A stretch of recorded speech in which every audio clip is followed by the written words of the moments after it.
Chicken విక్రయదారులకు వస్తున్న మార్జిన్లను భారీగా తగ్గించడాన్ని నిరసిస్తూ బుధవారం తెలంగాణ వ్యాప్తంగా చికెన్ షాపుల బంద్కు పిలుపునిచ్చినట్లు తెలంగాణ రాష్ట్ర చికెన్ సెంటర్ అసోసియేషన్ అధ్యక్షుడు నెల్లూట్ల శేఖర్ తెలిపారు.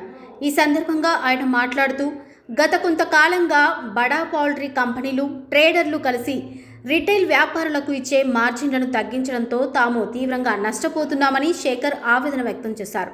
దీనిపై నిరసనగా రేపు ఇందిరా పార్క్ వద్ద సుమారు 1 నుండి 2,000 మందితో భారీ ధర్నా నిర్వహించనున్నట్లు పేర్కొన్నారు. ఈ బంద్కు రాష్ట్రంలోని అన్ని జిల్లాల వ్యాపారులు సంపూర్ణ మద్దతు తెలపాలని, ఏ ఒక్క షాపు కూడా తెరవకూడదని పిలుపునిచ్చారు. పౌల్ట్రీ కంపెనీల ఆగడాలను అరికట్టేందుకు ప్రభుత్వం తక్షణమే ఒక నిబంధనను తీసుకురావాలని ఆయన డిమాండ్ చేశారు. ధరలు పెరిగినా తగ్గినా వ్యాపారులకు వచ్చే మార్జిన్లపై ఒక రాతపూర్వకమైన పత్రం ఉండాలని కోరారు. ఒకవేళ తమ డిమాండ్లను ప్రభుత్వం లేదా కంపెనీలు పట్టించుకోకపోతే ఒక్కరోజు మాత్రమే కాకుండా మార్జిన్లు పెంచే వరకు నిరవధికంగా షాపులు మూసివేస్తామని హెచ్చరించారు.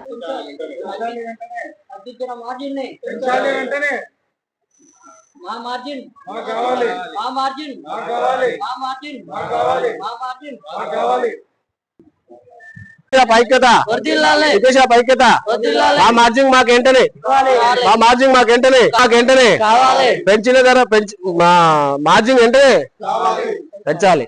మా మార్జిన్ వెంటనే ప్రభుత్వాలు దీనిపై ఎమ్మటే దృష్టి తీసుకోవాలి. ప్రభుత్వం ఎమ్మటే దీనిపై ఏప్రిల్ 1 బంద్ పిలుపు కారణం ఏంటంటే చిన్న చిన్న షాపుల పైన ఒత్తిడి తేవడం వల్ల, మార్జిన్ తగ్గడం వల్ల ఈ బంద్ పిలుపునిచ్చాం. ఈ బంద్ అనేది ఖచ్చితంగా 100% ఏప్రిల్ 1 జరుగుతుంది. ఈ మీడియా మిత్రుల ద్వారా అందరికీ తెలియజేసే, తెలంగాణ రాష్ట్ర ప్రభుత్వాన్ని కూడా హెచ్చరించేది ఏంటంటే, ఒకటి మేము ఒక హైదరాబాద్ లోనే ఈ బంద్ చేస్తున్నారని అనుకుంటున్నారు. కాదు, జిల్లాల వారీగా ఫోన్లు వస్తున్నాయి. జిల్లాల వారీగా, గ్రామాల వారీగా ఎక్కడి నుంచి పడితే అక్కడ, సిద్దిపేట కావచ్చు, సూర్యాపేట కావచ్చు, ఖమ్మం కావచ్చు, కోదాడ కావచ్చు, మిర్యాలగూడ కావచ్చు, అన్ని ఏరియాల నుంచి ఫోన్లు వస్తున్నాయి. అందరూ స్వచ్ఛందంగా బంద్కు పిలుపునిస్తున్నాం, స్వచ్ఛందంగా అందరం మేము ముందుకు వస్తున్నాం అన్నది మాకు ఫోన్ చేయడం జరుగుతుంది. ఈ బంద్ తీవ్రత అనేది ఇంకా ప్రభావం ఎక్కువగా ఉంటది. మీరు మా షాపుల పైన దయ ఉంచి మా చిన్న చిన్న షాపులను దృష్టిలో పెట్టుకొని మార్జిన్ వెంటనే తగ్గించిన మార్జిన్నే కాకుండా ఇంకా కొంచెం మార్జిన్ పెంచాలి కంపెనీలు వేడుకుంటూ ఈ విషయాన్ని ప్రభుత్వం దృష్టి తీసుకెళ్లాము. ఆల్రెడీ ప్రభుత్వానికి కూడా అర్థమైంది.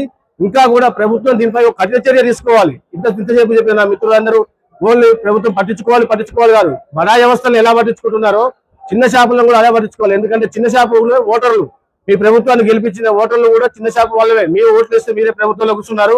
అందుకే ప్రతి ఎమ్మెల్యేకు, ప్రతి ఎంపీలకు, ప్రతి లీడర్లకు, ప్రతి ప్రభుత్వానికి, ఇప్పుడున్న ప్రజెంట్ ప్రభుత్వానికి కూడా చెప్పేది ఒక్కటే మాట, మాపై దృష్టి పెట్టి మాకు కూడా కొన్ని వసతులు కల్పించాలని కూడా కోరుతున్నాం. ఎందుకంటే బడా కంపెనీలకు మీరు ఎలాగైతే నష్టం జరిగినప్పుడు ఎలా ఇస్తున్నారో మాకు కూడా సరే మా జీవిత బీమాలో ఏ ఉంటాయి అలాంటివి కూడా చేపించి మా కార్మికులందరినీ ఆదుకోవాలని చెప్పి ఈ సమావేశాల ద్వారా తెలియజేస్తున్నాను.